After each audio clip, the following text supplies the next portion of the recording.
Hello student, welcome to Swati's classes. आज हम देखेंगे fifth standard EVS 2 lesson number 10। तो इस लेसन का हाफ पार्ट ऑलरेडी हमने प्रीवियस वीडियो में देखा है। अगर आप लोगों ने नहीं देखा है तो स्वातिस क्लासेस चैनल को सब्सक्राइब कीजिए। आपको ईवीएस 1 एंड ईवीएस 2 के सारे लेसन की वीडियो की प्लेलिस्ट वहाँ पे मिल जाएगी।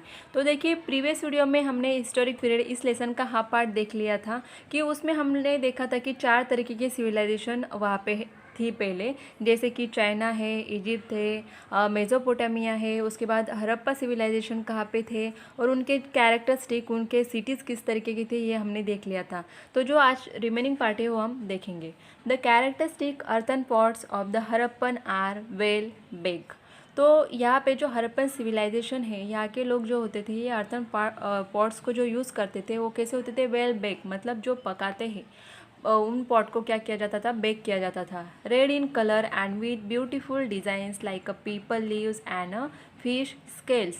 तो जो पॉट मिले थे हमें सिविलाइजेशन के द्वारा, तो वहाँ पे जो पॉट्स थे ये कौन से कलर में थे? रेड कलर के। और इन पे डिफरेंट टाइप के डिज़ाइंस भी मिले। तो उसमें डिज़ाइन कौन कौन से थे? पीपल लीव्स या फिर फिश स्केल्स जो होते हैं, इनका डिज़ाइन मिला था। When trap these pods produce a metallic sound। अगर हम इनको ऐसे पॉट्स को अगर टैप करते हैं, मतलब हाथों से अगर टैप किया, तो वहाँ पे कौन सा साउंड आता है? हमें मेटालिक साउंड आने लगता है। The Harappan craftsman were highly skilled in making bronze objects and beads from semi precious stones of various colours. तो हड़प्पन सिविलाइजेशन के जो क्राफ्ट्समैन थे, जो लोग कारागिर थे, ये लोग क्या करते थे? ब्रॉन्ज के ऑब्जेक्ट्स बनाने की कोशिश करते थे, या फिर जो बीड्स होती थी कलरफुल, सेमी प्रीसियस स्टोन की जो कलरफुल थिंग्स होती थी, या फिर जो भी बीड्स थे या फिर ज्वेलरी ऑब्जेक्ट जो भी थे, ये लोग अच्छी तरीके से बनना जान चुके थे। मतलब इनमें जो स्किल्स होते थे, ये स्किल काफ़ी अच्छी तरीके से डेवलप हो चुकी थी। तो देखिए, यहाँ पे आपको दिखेगा a king hunting a lion. इस तरीके के ऑब्जेक्ट, जो मेटेलिक ऑब्जेक्ट थे, इसमें इस तरीके की कारागिरी करते थे। उसके बाद रेसलिंग, यहाँ पे 2 लोग रेसलिंग कर रहे हैं, इस तरीके से दिखाया गया है। उसके बाद नीचे आप देखोगे तो आपको दिखेगा एक game board.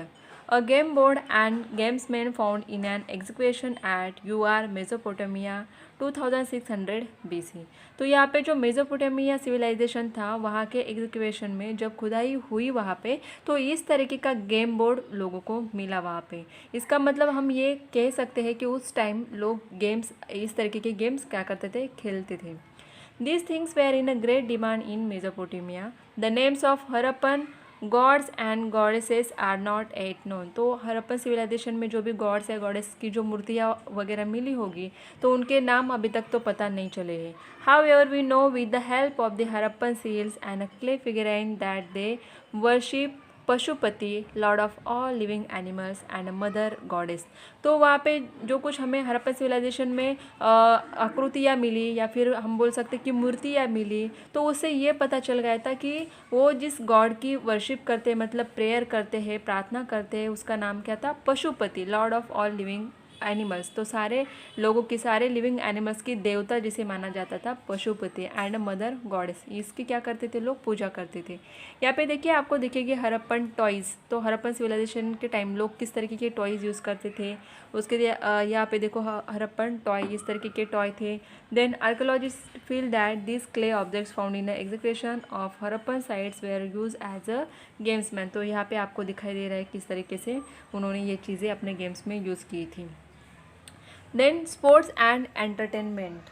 There were a variety of sports and means of entertainment in the ancient civilisation. तो लोग वहाँ पे क्या यूज़ करते थे? स्पोर्ट्स जो थे, खेलने खेलने के लिए या फिर एंटरटेनमेंट के लिए उन्होंने कुछ चीज़ें फाइंड आउट कर ली थी। Hunting and wrestling were the important ones. तो इसमें हंटिंग जैसे कि शिकार करना, रेसलिंग मतलब कुश्ती खेलना, ये इम्पॉर्टेंट थे। Games play with the help of game boards and gamesman were also popular. तो गेम बोर्ड जैसे कि हमने देखे सिविलाइजेशन मिले थे, इसका मतलब वो लोग गेम बोर्ड्स को भी यूज़ कर रहे थे। In ancient Egypt people played a game that was similar to chess. तो इजिप्ट में लोग जो गेम खेलते थे वो सिमिलरली टू चेस, मतलब जैसे कि आज हम चेस खेलते हैं, उसी तरीके के गेम उनके पास भी थे। This game was play with a game board and gamesman. It was known as a senet. In ancient China also there were many games played with boards and gamesman. तो इसी तरीके जैसे हम आजकल चेस खेलते हैं, उसी तरीके के गेम बोर्ड उनके पास थे, गेम्समैन थे, और उनके साथ वो गेम खेला करते थे। Similar games were popular in Mesopotamia and Harappan civilisation too. तो यहाँ पे जो मेसोपोटामिया या हड़प्पन सिविलाइजेशन हमने देखा तो वहाँ पर भी लोगों में ये पॉपुलर गेम्स थे। Many toys are found in the excavation of Harappan sites. They include wells, whistles, rattles, bullock carts, animals and birds on wheels etc.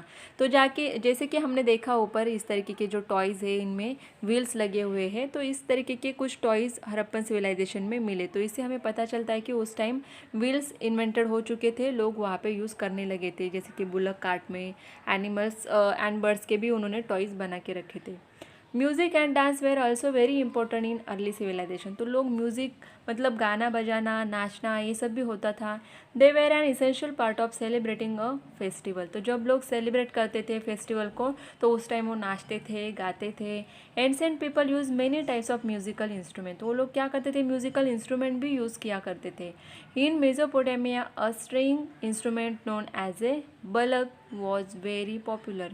तो देखिए आपको यहाँ पे पिक्चर भी दिखेगा। तो मेसोपोटामिया जो सिविलाइजेशन था उस टाइम वो लोग क्या करते थे, इस टाइप का इंस्ट्रूमेंट जो आपको यहाँ पे दिखाई दे रहा है, देखो इतना बड़ा जो इंस्ट्रूमेंट है इसको बलग बोला जाता है। A musical string instrument made of gold name balag found in the execution at the city of Ur Mesopotamia site. तो मेसोपोटामिया साइट में ये क्या हुआ, एग्जीक्यूशन में मिला था ये इस तरीके का इंस्ट्रूमेंट जिसमें क्या म्यूजिकल स्ट्रिंग लगी हुई है और ये किससे बना हुआ है, गोल्ड से बना हुआ है। The balag has 11 strings. तो जो स्ट्रिंग्स वहाँ पे दिखाई दे रही, कितनी सारी स्ट्रिंग्स है, 11। Its height is approximately 2.1 metre. इसकी हाइट कितनी थी, 2.1 metre. It dates back to about 2650 BC. It was found in the burial of a Mesopotamian queen. Her name was Pobi. तो ये उस टाइम का मेसोपोटामियन क्वीन के time का ये इंस्ट्रूमेंट है जिसको बलग बोला जाता है। इसमें 11 स्ट्रिंग्स होती है और 2.1 मीटर्स इसकी हाइट है। तो इस तरीके के डिफरेंट जो इंस्ट्रूमेंट थे लोग वहाँ पे यूज़ करते थे। Besides instruments like symbols, rattles, फ्लेयर्स, drums etcetera where also played. तो इस तरीके के कुछ जो ड्रम्स फ्लोट्स हम आज भी यूज़ करते हैं, इसी तरीके से उनके पास भी इंस्ट्रूमेंट थे। The Egyptian king were known as a pharaohs on the occasion of certain festivals. The pharaohs himself use to participate in the celebration and dance. जो फारस राजा था वो इजिप्शियन राजा, ये भी क्या करता था, सर्टन फेस्टिवल्स में इस तरीके के म्यूजिकल इंस्ट्रूमेंट यूज़ करते थे और लोग वहाँ पे डांस करते थे और सेलिब्रेट करते थे। The bronze image of a dancer found in the execution at Mohenjodaro is evidence that dance was important in the Harappan civilisation as well.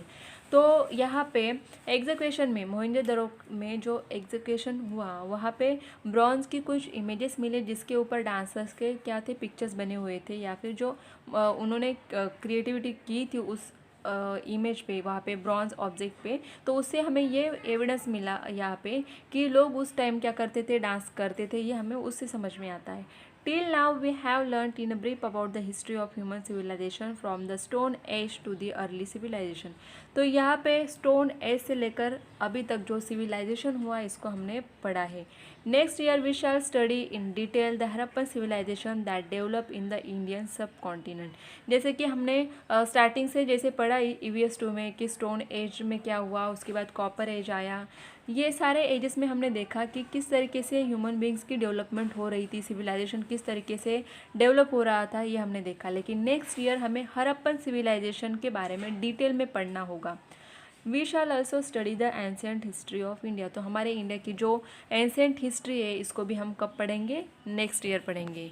I hope आपको लेसन अच्छे से समझ में आ गया होगा स्टूडेंट। अगर आपको लेसन अच्छा लगे तो लाइक करें, शेयर करें और चैनल को सब्सक्राइब नहीं किया है तो सब्सक्राइब ज़रूर कर दीजिए।